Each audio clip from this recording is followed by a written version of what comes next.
বড় না স্বামী বড়? সবই বড়। এখন তুমি ঘরে আছো দেখে কি আমার সব কাম কাজ বাদ দিয়ে তোমার কাছে এসে বসে থাকতে হইব? এই লিগে মানুষে কয় ঘরের বউ যখন ভালোবাসে না তখন পুরুষ মানুষ অন্যদিকে নজর দেয়। তুমি এটা কি কইলা? আমি তোমারে ভালোবাসি না। না বাসো না, আমার দিকে তোমার কোনো খেয়ালই নাই। সবসময় খালি কাম খাই, টিভি দেখা, নাহলে মোবাইল চালানি, এগুলোর দিকে খেয়াল তোমার। ও তোমার ভালোবাসার লাগে কি আমার সব কাম কাজ বাদ দিয়া তোমার পায়ের কাছে এসে বসে থাকতে হইব? ওই সাথে থাকবা না ওটা তো জানি, সেরকম নারী তো আর আমি বিয়ে করি নাই। আমার কপালটাই খারাপ, বিয়ার আগেও কোনো নারীর ভালোবাসা পাই নাই, বিয়ার পরেও না।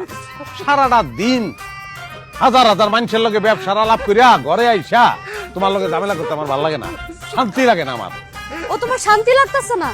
তাহলে যাও আরেকটা বিয়া করো, ওই বউ তোমার শান্তি দিব। করুমি আর একটা বিয়াই করুম, টাকা পয়সা তো কম নাই, লাগলে টাকা পয়সা দিয়া শান্তি কিনুম আমি।